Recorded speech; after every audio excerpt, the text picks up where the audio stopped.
What's going on, everybody? Welcome back to Talkin Sports with Jake. Hope we're all doing well. MLB playoffs continued over the last few days. I have to backtrack a little bit.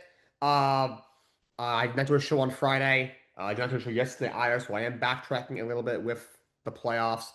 Just overall, first of all, leave a comment on any of my videos if you do not like the highlights I've been showing. I know sometimes the call can be a smidge off. I think I fixed that for the most part. And then for the baseball, like a lot of times I've done Sportsnet, which is the Toronto broadcast. I've had to get like local broadcast. If I do like the actual Fox broadcast, like I get copyrighted. Doesn't matter right now because I don't monetize, but if I ever do, that could be a problem. So I try not to get copyrighted if I can. It's hard to avoid sometimes, especially for the football highlights.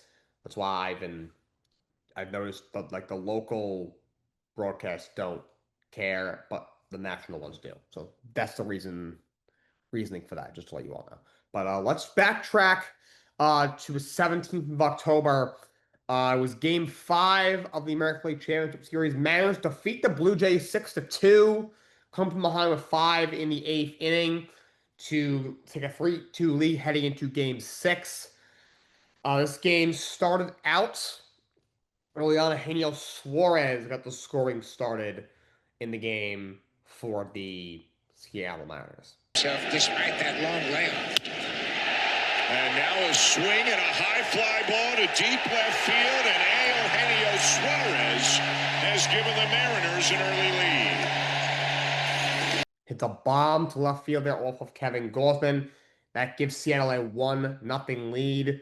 However, a little bit later in the game, George Springer would tie things up for the Blue Jays. Fundamentals kind of game so far, but now Springer lifts one left center. It's tagged well, and it's off the wall. Barger in to score. Springer with a booming double, and it's a tie game. Double up the left field wall for Springer. Like I is such a great player. So many big hits this postseason for him in the 5th inning. I did like Dan Wilson pulling Bryce Miller, who's pitching very well with only 56 pitches in the 5th inning, and going to Matt Brash. I did not think that was the right move. Springer with the double. Later in the game, top of the 6th, he would go to Brian Wu, who hadn't pitched since September 19th, had a great year as one of the league's premier young starting pitchers, but not pitched since September 19th because of an injury. Puts him in the 6th inning, and Ernie Clement comes through for the Blue Jays. The plate his last time. And now he's got a base hit into shallow right. Kirk is getting the wave. The throw's up the line, and he'll score. Hit into right center field. Ends up driving a run. He's got to have a better throw home, though. I think it was Dominic Canzone playing right field. You got to fire that on time. Alejandro Kirkus is the slowest runner in the league. You saw the ball was way up the line. Not a good throw. Kirk was like 7% or so to the plate when the ball got in all the way up the line. He hits that on target. You have a shot to get him. It would have been bang, bang, but it would have been shot to have him at the plate. You could have kept the game tied. Being said, fast forward to the 8th inning. Brendan Little comes into the game for the Blue Jays, and Kyle Raleigh makes him pay. And here's a high fly to left. It's deep. Straws back. And it's gone to tie the game. Towering shot to left for this year's home run king, Kyle Raleigh. That ties the game. Then later in the inning, Seranthony Dominguez now in the game. Eugenio Suarez comes through once again. Hit in the air to right and deep. And it is a grand slam for Eugenio Suarez. And the Mariners have taken a 4-run lead. Opposite field, grand slam for Eugenio Suarez. Seattle wins 6-2. 2 homers, 5 RBI for Suarez in the game. I cannot believe John Schneider put Brendan Little into the game to start the 8th inning with Hoffman and what's his name? Seranthony Dominguez, both available. Sure went to Dominguez at least before he went to Brendan Little in that 8th inning. That's a big mistake by him. Seattle wins 6-2. And the Dodgers defeat the Brewers 5-1 in Game 4. They complete the 4-game sweep of the Milwaukee Brewers and advance to their 2nd straight World Series. Shohei Ohtani got things started in the 1st inning for the Dodgers. In Game 4 of the LCS, and there goes Ohtani. Shohei lighting up the highlights already. Absolute majestic home run there for Ohtani. Jose Ohtani getting the start, his first outing of the entire postseason. And obviously, breaking ball, low into a power hitting lefty, no bueno. Ohtani hits that one out. Later in the game, it's the fourth inning, it's now 3-0. Ohtani goes yard once again. Oh my goodness! Shohei Ohtani! Wow! Up and over the roof! A majestic blast! Another just absolute rocket, almost out of the stadium there from Ohtani. Makes it 4-0. As if he wasn't impressive enough, seventh inning would come around. Ohtani goes yard once again. Ohtani, did he? Ohtani! Ohtani has done it again! His third home run!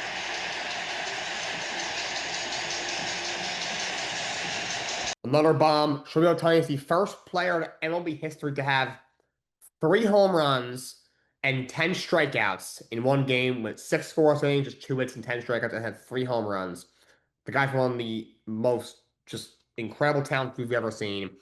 I don't care what you say about him with the off-the-field scandals that he supposedly took part in.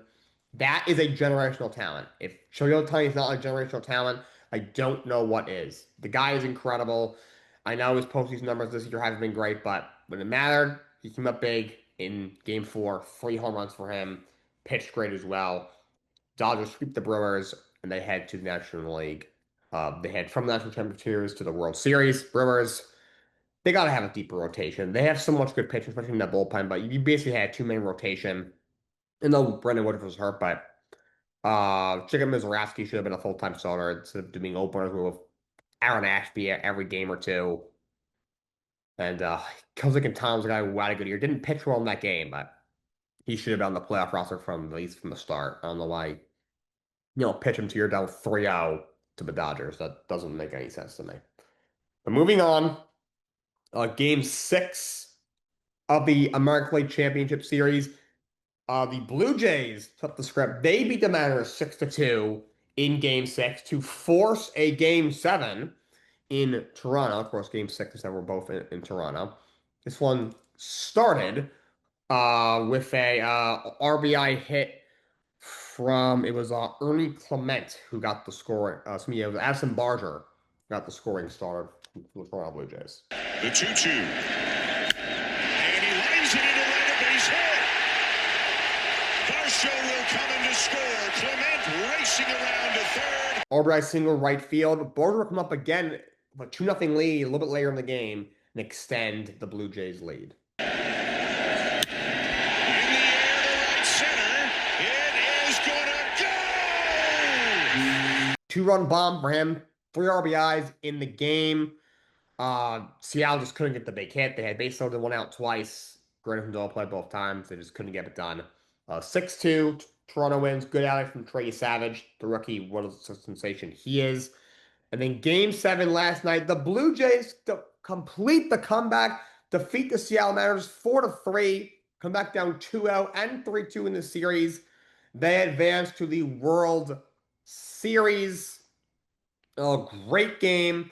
This one started early in the first inning.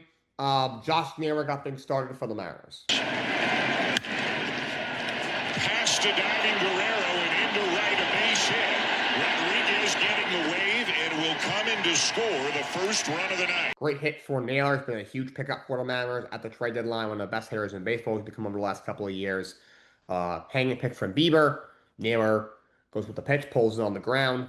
Throw was a little bit light up the line. Julio scores. 1-0 Mariners, but in the bottom half of the inning, the Blue Jays would tie the game. And another one, and it's rolled up the middle and into center. Springer will come in to score. Guerrero around to third, and Varsho with an RBI single to tie the game. Dalton Varsho, who had the best offensive year of his career this year when he was healthy. Another big hit in the playoffs for him. Base hit up the middle. Ties the game. In the third inning, Julio Rodriguez would give the lead back to the Seattle Mariners. This one, though, is up in the zone. It's hit a long way, and it's gone. A A slider up, and Rodriguez takes Bieber deep to give the Mariners a 2-1 lead. Great hitting by Julio Rodriguez, and another big home run for him in this postseason. Gives him a 2-1 lead. Pips it a little bit there. Gets out in front of the breaking pitch. Actually off the plate and pulls it deep to left field. He fast forward all the way to the bottom of the seventh. Brian Wu gets into a little bit of trouble and is still letting it work. Eduardo Bazardo comes in to face George Springer, and we all know what happened next. And a swing and a fly ball to left field. Back goes Rosarena. She's gone!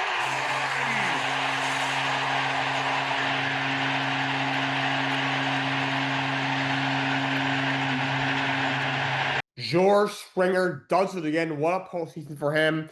He's got 23 postseason home runs. That's tied for the third most ever. One of the best big game hitters this league has seen in a while. He's had a great postseason. Remember, he got hit in the knee bad in game 5, and he's still doing this on a bum knee. Kudos to him. What a player. Big hit for him. Just middle and fastball just crushed it to left field. And then the bottom of the ninth, Jeff Hoffman seals the deal. Here comes the 3-2. He got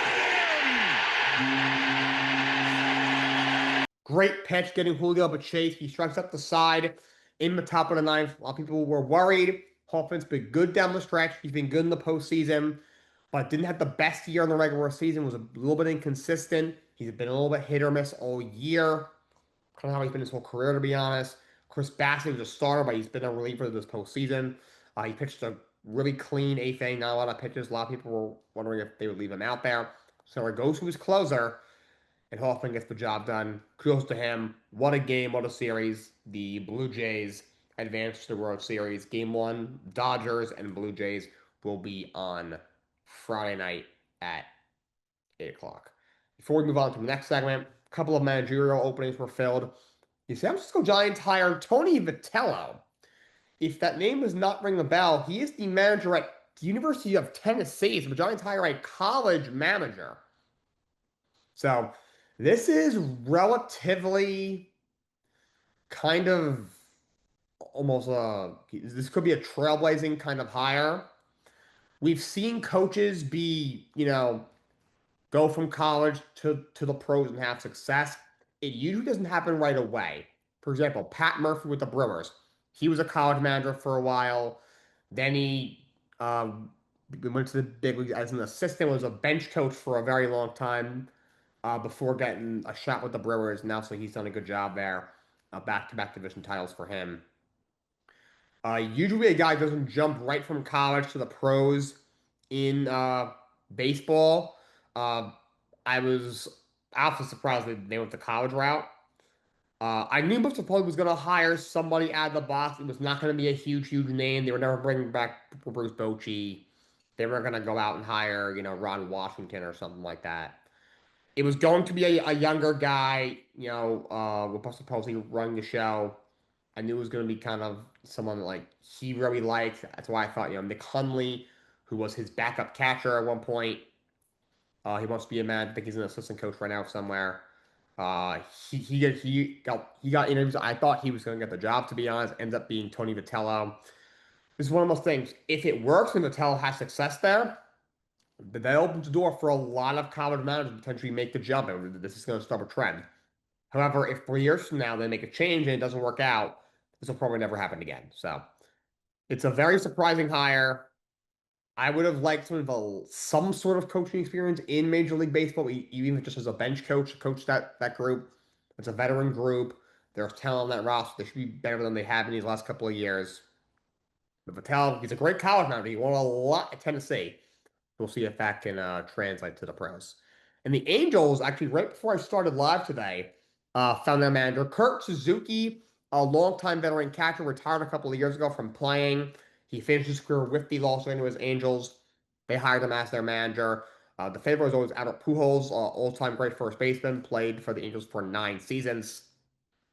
But he passed on the job. They did not come to an agreement. They both decided to not move forward with that.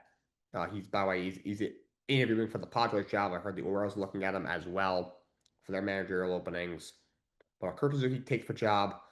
Look, he's never done this before. However, I think they could have done worse. such a horrible job.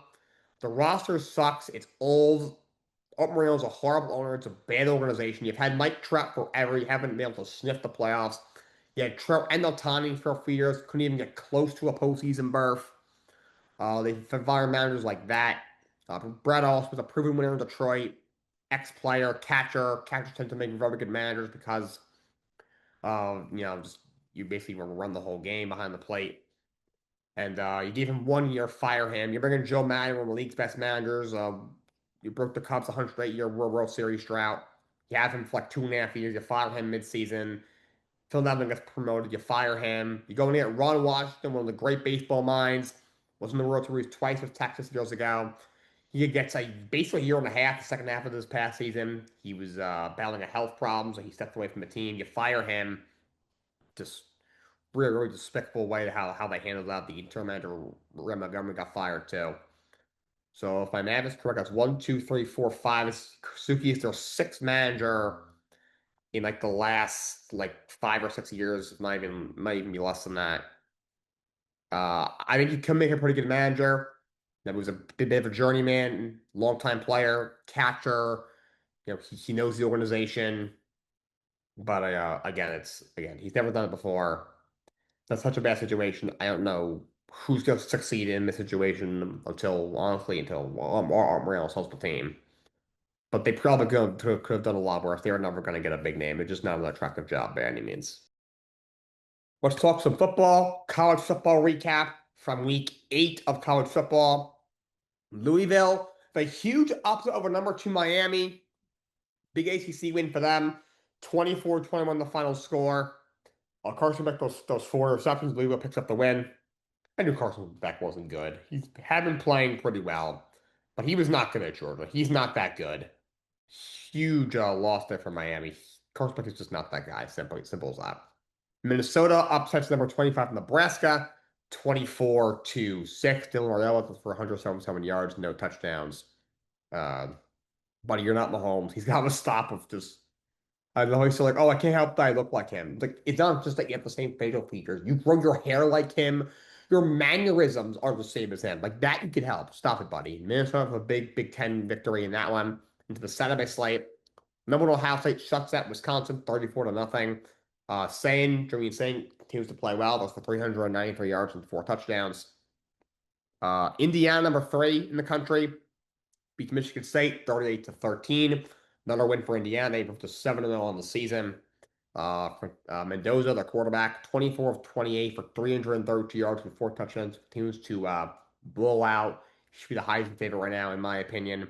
Number 4, Texas A&M beats Arkansas 45-42. That was a great game. A&M remains undefeated. Number 9, Georgia gets past number 5, Ole Miss 43-35. Really good game. Gummer Stockton balls out 26 of 31 for 289 yards and 4 touchdowns. Big win for Georgia in that big SEC matchup. Number 11, Tennessee falls to number 6, Alabama. Alabama wins 37-20. Big win for Alabama. They've now won 6 in a row. Arizona State with an upset. They defeat number 7, Texas Tech 26-22. Big win for the Sun Devils in the Big 12. Number 8, Oregon gets by Rutgers 56-10. Not much of a problem. I think that we also saw that one coming. Dante Moore, 15 of 20 for 290 yards and 4 touchdowns.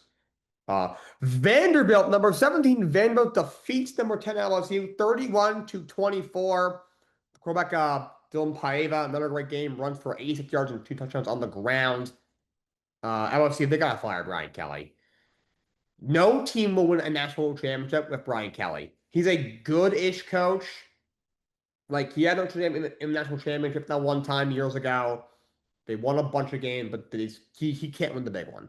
He cannot win the big one. His LSU team has been elite for years since he got there, and he's not been able to even make the college football playoff. He just cannot get it done. He's not good enough.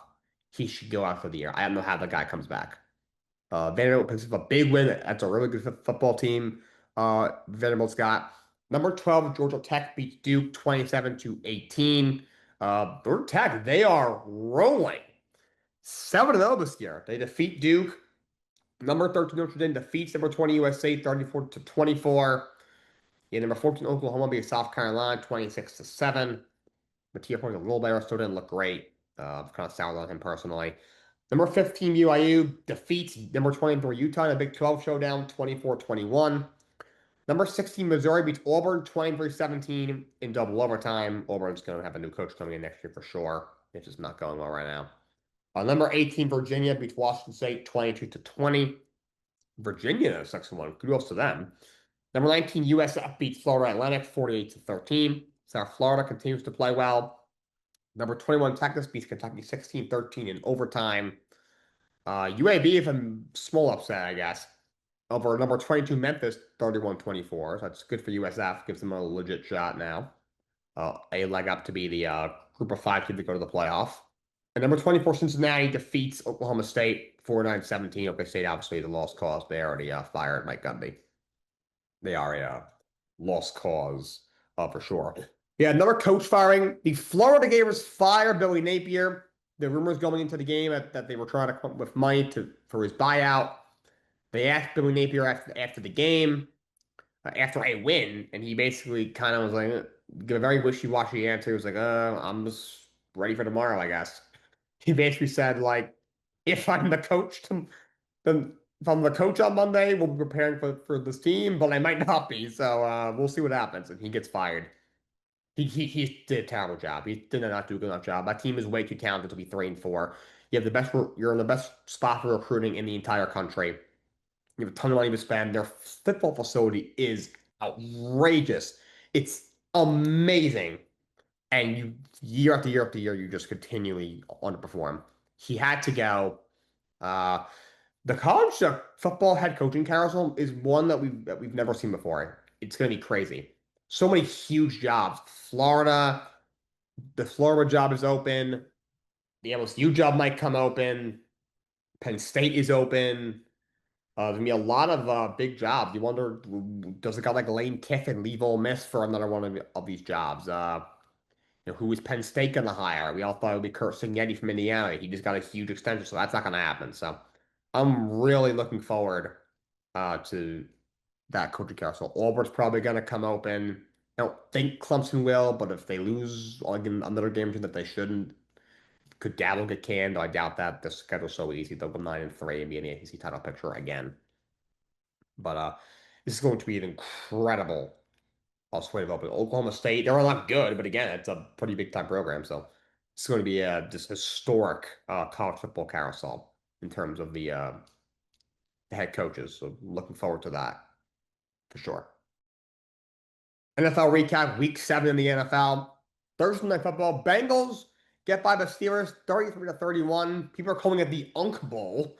Yeah, Joe Flacco, who's 40, and Aaron Rodgers, who's 41. You both ball out. Joe Flacco throws for 342 and 3 touchdowns. Jamar Chase, 60 catches for 161 and a touchdown. Flacco to T. Higgins to win the game. Big win for the Bengals. Rams and Jaguars in London. Rams beat the brakes off of them 35-7. Big game for Stafford, who throws 5 touchdowns, 3 of them to Devontae Adams. He got a lot more targets with Puka Nacua hurt. Travis Hunter finally had a good game, 8 for 101 on a touchdown. But I think the Jaguars are kind of coming back down to earth. 1-4-5. The only true premier win they had was against the 49ers, where you're dealing with a lot of injuries. You've lost 2 games in a row. You didn't look very good in that game against Seattle, in that sloppy game. You got the doors beat off you in London, a place where you play in London like, what, twice at least every year to the Rams. Rams were a good team, but 4-3, this is kind of what I expected them to be. A young team with a mediocre quarterback who's not living up to the hype in Trevor Lawrence. A shaky defense, kind of about what I expected. The Rams continue to play well. They're at 5-2. Bears beat the Saints 26-14. They get to 4-2. Saints up to 1-6. I will say Spencer Rattler, kudos to him. He has played some pretty good football. He threw for 230 yards and two touchdowns. The team is really bad. He's been better than I thought. So kudos to him. That team just sucks. Browns over the Dolphins, 31-6. A complete blowout. Quick Jugget runs for 84 yards and 3 touchdowns. The Dolphins, 2 with 3 more interceptions. They have to completely start over. They suck. They are 1-6. They're awful. Mike McDaniel, he looks like someone that's like, look, I know I messed up. I know I'm not a good head coach, but I'll let you all down. Please fire me though. I can't deal with this anymore. Dude showing up to the presser in freaking like skinny jeans and these like silly ass shoes. The guy looks defeated up there. He just wants to be put out of his misery. The dude looks dead out there. They fire him down just to save face with that. Honestly, the poor guy at this point. He deserves to get fired. He's been horrible, but my God, that they need to blow that whole thing up. And Tua's got to go. He's just not it. I think he's just had too many head injuries. I'm not even joking. I am dead serious. The way some of the things he says at the presser, just the mistake he's making. Usually, he's not a great quarterback. He's very, very mediocre. But at least against the bad teams, he'll go out there and play well. And when he has to elevate his team against good teams is where he runs into trouble. But even against the bad teams, he's not even playing well. Like the Jets are the worst team in football. He even looked that good in that game, even though it's one game they won. The Browns, they have a pretty good defense, but the team sucks. They can't score, and he just looks dreadful out there. Browns win by 25. Patriots over the Titans, 31-13. This game went about as just as what I thought it was going to be. They were down 10 in the first quarter. Like I said, if they had kept Brian Callahan and was the same stale product they were seeing week in and week out, this game wouldn't have even been competitive. It wasn't that competitive. I mean, they Patriots won 31-13. But at one point it was. Like if they still had Brian Callahan, the Patriots probably won like 43-2 or something crazy like that. Now with Mike McCoy in there, a head coach change can spark a team. Titans don't have anything to really spark. So you come out kind of fiery, and I'm sure Mike Vrabel probably was like, "Guys, we are not losing this goddamn game." Said a bunch of stuff, and from there you outscore them 28-3 the rest of the way, and they pull away about what I thought. Patriots get the job done. Cam Ward, not great, not horrible. 25-34 for 25 on a touchdown. Had that really bad fumble on Patriots.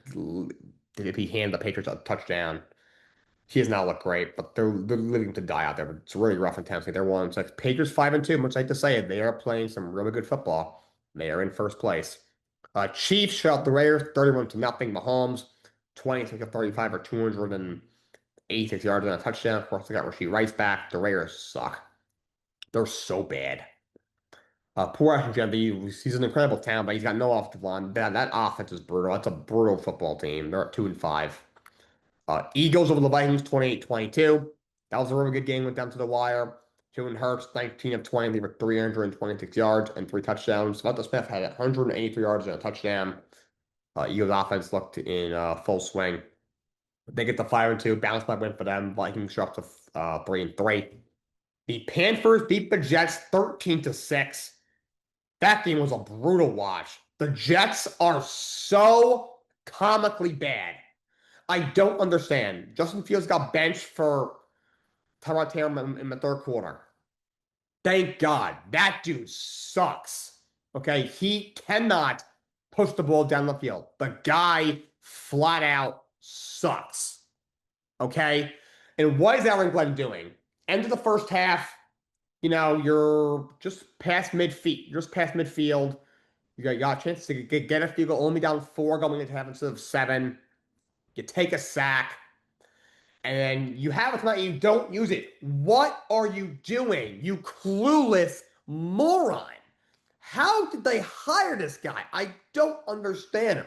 It is unfathomable how bad Aaron Glenn is, how bad his staff is, how bad Justin Fields is, and how bad the Jets are. They are garbage. And Carolina isn't even that good of a team. They're 4-3, which I can't even believe, but they haven't played anybody good, really. Even won against anybody that good. They played hard. Bryce Young threw for 130 yards. Yeah, he hurt his ankle again. They put Andy Dalton in there. That guy needs to retire. He looked dreadful. Because it looked like he's 60 when he was out on the field. I love the red rifle, but my God, hang it up, dude. Justin, they're getting torched by Xavier Leggett. They're leaving guys wide open. Just absolutely pathetic. Carolina's defense sucked, and you couldn't move the ball a lick. But Tyrod Taylor has to start. But is everyone serious? Last week, after the game, after the game in week 6, you know, they asked him, "Would you bench Justin Fields?" He like laughed at that board. Like, what kind of question is that? He compared him to Lamar Jackson and Josh Allen, and then says, "Oh yeah, he's bench. He benches him in the third quarter of this game. Right move, but still, come on. What are you doing, dude? Okay, you sound like such a clown." And now he says he hasn't even made a decision. He's like reaching out to other coaches for help, dude. You are the head football coach. This is your job. You need to know what to do. This is Gerard May all over again. Gerard May with the Patriots last year, it's the same damn thing. They cannot bring this guy back. Aaron Glenn sucks. They cannot bring him back next year. They cannot do it. Moving on, what ended up being the game of the week wasn't for about 3.5 quarters, but the Broncos with an incredible comeback victory. 33-32 over the Giants, get to 5-2 on the season. They were down 19-0 going into the fourth quarter. Down 26-8 under 6 minutes to go. A lot of highlights to show you in this one. Giants nursing a 19-8 lead in the fourth quarter. Jackson Dart comes up big with a bit of a crazy play to tight end Theo Johnson. The back, 3rd and 17. And he'll cut a pass, caught on the ricochet. It's grabbed here by the galloping Johnson. He'll be chased to the play by Barron. Did he get in? He did. Touchdown! Tip drill there, kind of a weird bounce, ends up in Theo Johnson's hands. Dart really likes him. He loves his tight ends. He's targeted Theo Johnson a lot, especially in the red zone. He threw on to Daniel Ballinger earlier in the game, a touchdown. He's looked really good. I think they found something with that kid. But that made it 26-8. Denver wouldn't go down quietly. Fourth quarter, got about just over 5 minutes ago, Bo Nix would pull the Broncos a little bit closer. Fake handoff. Here comes Nix in pursuit. Thibodeau getting a block. And he'll get inside the pylon. That is a touchdown. Sneaks around the edge, gets in for the touchdown. Denver would get the 2-point conversion, so would catch it. Make it 26-16, so it makes it kind of a ball game. But we got about 5 minutes left.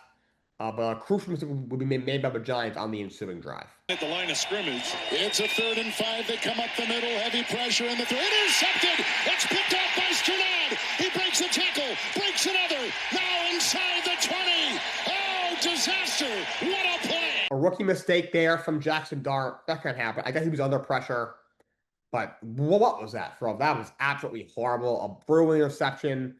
The Broncos return that pick to just about the red zone. A little under 5 minutes to go. All of a sudden, we have a game. You're down 10. You got a golden chance to score, which is exactly what the Denver Broncos would do. Harvey the back. Nix chased by Thibodeau. Backpedaling. Touchdown. Harvey. Ball fake from Nix. Finds Andre Harvey. Great play call there by Denver. All of a sudden, Denver's down just 3 with just under 4 minutes to go in the game. And Giants had a chance to put this game away, but weren't able to do so. Here they come. They bring 5. Dart to the air. No! To Robinson. McMillan the coverage. 3rd and 8. Dart throws a deep one down Robinson. Relatively good coverage. The one that does have about a half a step or so. Dart overthrows him. Incomplete. Stops the clock. Low 3 minutes to go. Denver gets the ball back, and they would capitalize once again. Nix will take it himself on 1st and 10. Blocked by Bulls. Touchdown, Denver. Great play by Bo Nix on the design run. Runs it in, and the Broncos take the lead 30-26. That's 22 answer from the Broncos in the last 5.5 minutes of the game. Go 30-26. They would have the Giants in the rope, but would give them lifeline. Dart barely get it. Here they come. Here he goes, and it is bobbled and caught. Robinson reels it in, but I think he's got it. I think he did. McMillan was right there, and they give him the first down. This is his Dart, steps up in the pocket. He hits Robinson, but right there. What are you doing there? It's 4th and 19. No reason to hit the quarterback at that point. I know it wasn't a hard hit, but it was late. That's a penalty in today's league. You give the Giants a second chance on that's just a brutal penalty to take, and this one will continue with the Broncos later in the drive. Down at the 2-yard line, out on the field, he's got to be careful not to get a flag. And he just got a flag. He just got a flag. I think what his argument is that the receiver grabbed Moss, but Moss wasn't turning around for the ball as the ball was coming in. There's Peyton all the way down there. He's down the 2-yard line trying to get in the middle of the... Two fouls in the play, both by the defense. Pass interference, 21. Right rule, the ball is placed at the spot of the foul. Automatic, first down. There was also unsportsmanlike conduct on the head coach. Pass interference. Broncos got to realize they have a elite defense. The Giants receiving core is not good with Malik Neighbors hurt. You have the advantage. You're going to have the advantage of well coverage every single time. You don't need to get physical. So what is Sean Payton doing in the middle of the field? Go back on the sideline. I get you want to find out what's going on. It's a crucial point in the game. But what are you doing in the middle of the field? There's no reason for you to be that far into the field as a head coach. Never. That's 2 penalties. Just get the ball on the goal line, and the Giants would capitalize. Dart will run it himself and dives. Oh, they're saying he's short inside the 1. Let's see. He catches. Charge timeout. Stretches the ball over the goal line for a touchdown. Originally rolled short on review. They would reverse it. He's in. You saw the ball across the goal line on the highlight there. But Giants would leave the door open with a mistake after that. And he missed again. No!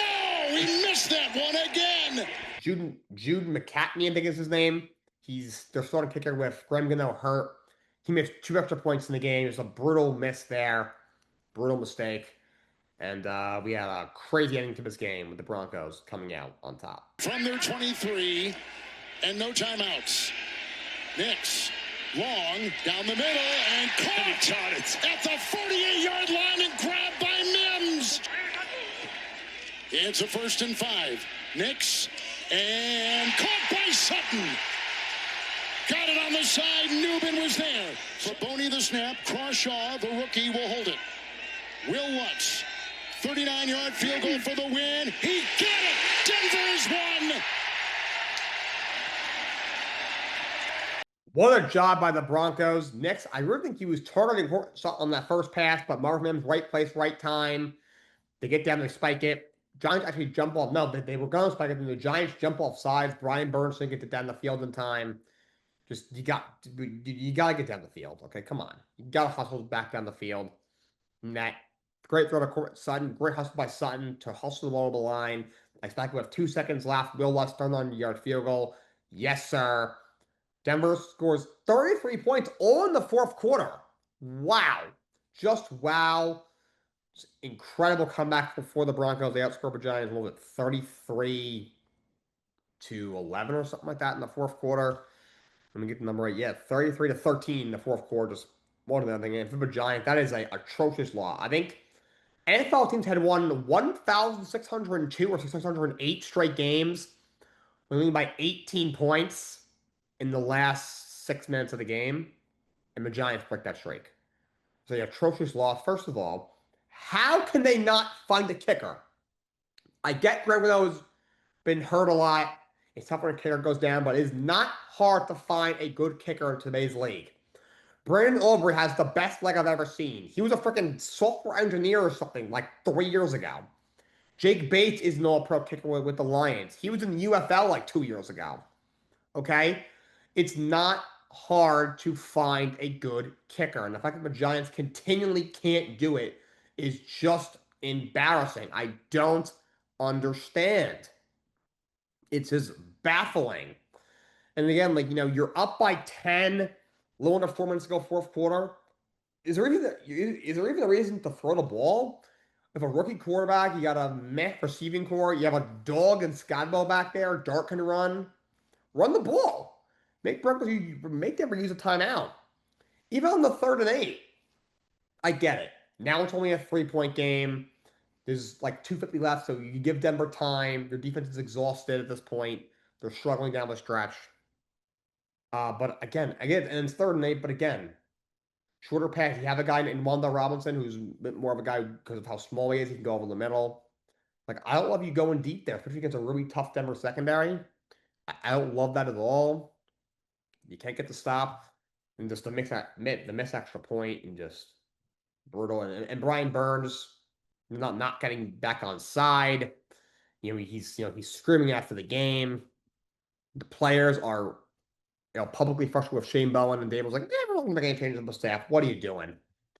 I like Dable, but he's going to get himself and his staff fired. It's going to happen. They're now 2-5. And the rest of that schedule is relatively tough. But Denver, big win for them. Colts over the Chargers 38-24. Colts are 6-1. They're the best team in the NFL right now. Chargers, they're in some trouble. Herbert's been balling.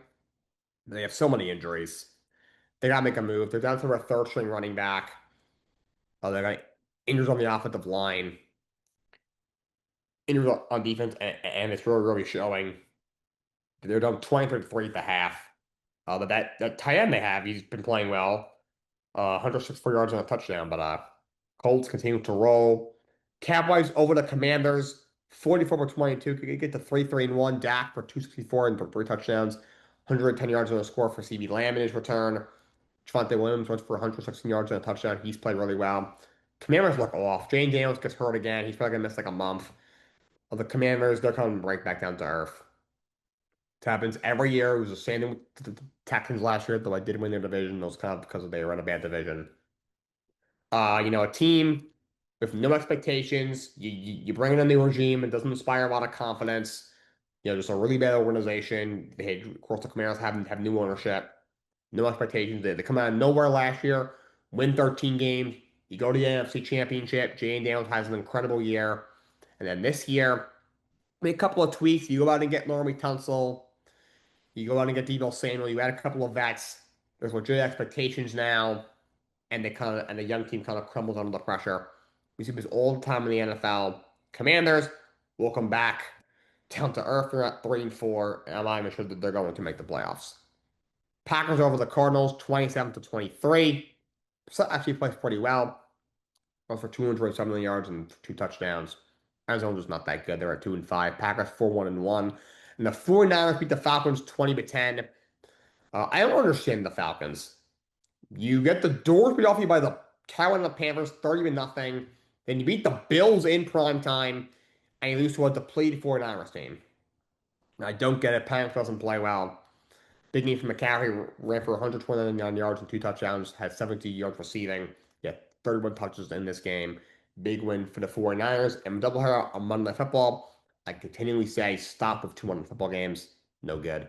Lions, very impressive win over the Bucs, 24-9, overcome a couple of secondary injuries. Goff, was a 241 on a touchdown. Big game for Jahmyr Gibbs, 136 rushing yards and 2 touchdowns. Bucs have a lot of injuries. Evans does play, but then gets hurt again. He breaks his clavicle, but might miss the rest of the year. It's a real shame. His 1,000-yard streak is probably going to end as a shame. Abuga does play in the game, but still no Chris Godwin. You have other injuries. They do lose. They drop to 5-2. Lions win to get to 5-2. And the Seahawks beat the Texans 27-19. This is not the Texans' year. They're now 2-4. That offense is not very good. The offensive line sucks. Stroud doesn't play very well. 23 of 4 now for 229 yards, just 1 touchdown. For Seattle, Sam Darnold didn't play great, but got the job done. Jay's had a big game, 123 yards and a touchdown for him. Seattle gets to 5-2 on the season. So now I'm going to do the Western Conference over/under in the NBA. NBA season kicks off tonight. I did my over/under predictions. The over-unders were set, and I told you where I thought they're going to go over or they were going to go under. So I'm going to do that now for the Western Conference, starting with the Dallas Mavericks. Again, remember, I'm going in alphabetical order, but it's only with the Western Conference. So the first team up is the Dallas Mavericks. They're at 41.5 wins. I'm going to go under. Keep in mind, when I do a lot of this, I am... the West is a lot better than the East. The East should be very weak this year. Indiana's going to regress. Boston's going to regress. Milwaukee's going to regress. The West got a lot better. Dallas is a big wild card. Because if they're completely healthy going into the postseason and down the stretch, this is a legit contender. But I don't know that's going to be the case. I'm going to take them under, not by a lot. They can maybe still make the play in, but Cooper Flag. We all know what the potential is for him, but can he emerge as a star level player right away? I don't know. Kyrie Irving, we don't know when he's come back from that knee injury. Could be Christmas, could be the All-Star, could be the very end of the season. Anthony Davis is always hurt. Uh, Clay's an older player. He's kind of declining, though he's still a decent player. It's a lot of moving pieces. I really think they have a better shot next year. If Kyrie goes in a little bit healthier, maybe AD the same thing. Cooper Flag for the younger bout. I think next year is kind of going to be a year where they contend a little bit more. I think they're a year away from that, so I'm going to say under for the Dallas Mavericks. The Denver Nuggets are at 54.5 wins. I'm going to take the over. Now, their coach has got a legit year under his belt because he took over basically right when the playoffs started last year. They fired Mike Malone very late in the season. Um, and they still got some second round of the playoffs. Got to game seven against OKC, lost. But they make some moves. You basically trade Megapore Jr. for Cam Johnson with some picks involved. And you trade MPJ for Cam Johnson. You bring in Jonas Valanciunas. Um, I like these moves. I think Cam Johnson, he's basically the same. He's basically just an upgraded version of Michael Porter. I like Valanciunas as a second big behind Jokic.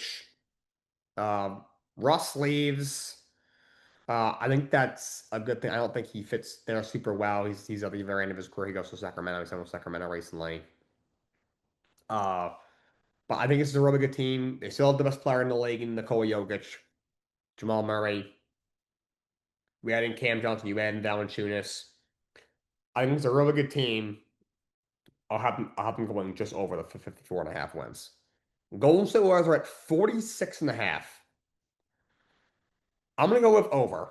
They played some excellent basketball down the stretch. They were 23-8 down the stretch after getting Jimmy Butler at the trade deadline. I think if Stephen Curry is healthy in the Minnesota series, Golden State would have won that series in the conference semis. This is an older team. Steph's what, 37, Butler 36, 37. Draymond's around there as well. That certain one's gonna be really old. You brought out Horford's like 38. It's like he's been playing since I was born. But I think this is a really good team. Steph is one of the greatest players of all time, greatest shooter ever, top 2 point guard of all time. Butler's still a great player. This is one of the teams because of their experience. If they just get into the playoffs, they have a shot. And I think they will do that. I have them at the over 46.5 wins. Keep in mind, they should know this might be their last hurrah. Maybe next year, but not a lot. This group is running out of time. Houston Rockets are at 52.5 wins. I'm going to give them the under. Um, I think the Fred VanVleet injury is going to hurt them more than people are talking about it. He's a very good point guard, a veteran. He's won a championship before. And we had that big Game 6 against Golden State in 2019 Finals with Toronto. Very good player, defends. This team will get better than they were last year, and they were a good team last year. They got you bring in Kevin Durant, who obviously we all know the deal with him. Will miss a few games. He's old, but that's still an incredible scorer. I think even Thompson will only get better. But I think that guy's gonna be a great player. Sengun's a really good player. They have Jabari Smith, a lot of good young guys. Even Reed Shepard should play a little bit more, play a little better. Uh, and the young guys will come along a little bit. They have a lot of good size, a lot of good length. Their starting lineup, their average height of their players is 6'10". They have a lot of length. They're going to be really good defensively. And they add a guy like Kevin Durant. That's going to help a lot. But the conference overall is better. 53 wins. That seems a little bit steep. They'll win a bunch of games. They'll be one of the better teams in the West. But I just think 53 wins is a little bit steep. Los Angeles Clippers were at 47.5 under. I don't care. They did a bunch of stuff in the offseason. Obviously Hard's still there and whatever Kawhi is, and you brought in a bunch of pieces. You Nicholas Batum, Chris Dunn, Derek Jones still there. I don't care. I don't trust Kawhi's health. James Harden's old. Kawhi's getting older. This team is old. They fold in the playoffs every year. The conference got better. They are a little better, but so is the rest of the conference. I think they'll be a little bit under.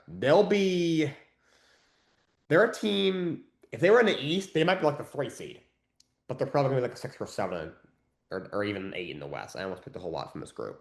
Under. The Lakers are at 46.5 wins. Under.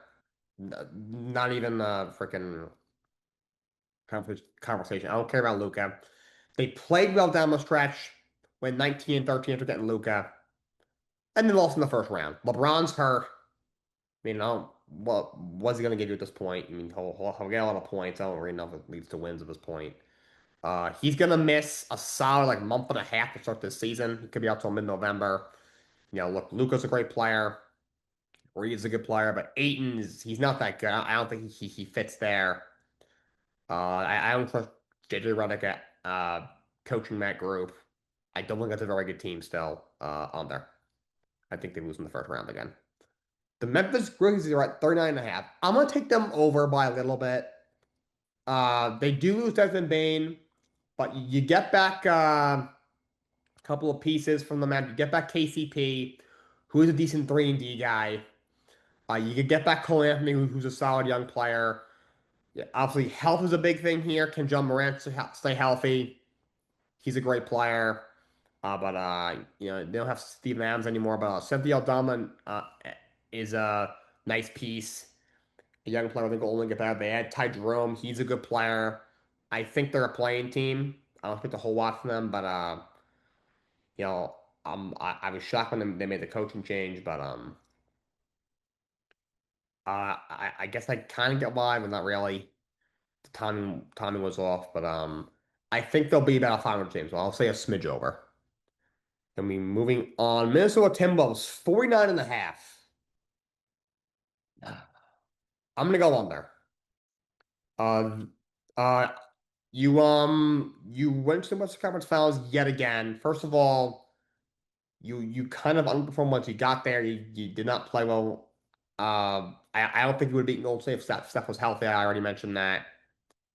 But they do bring back Julius Randle. You bring back most of the group. Julius Randle was brought back.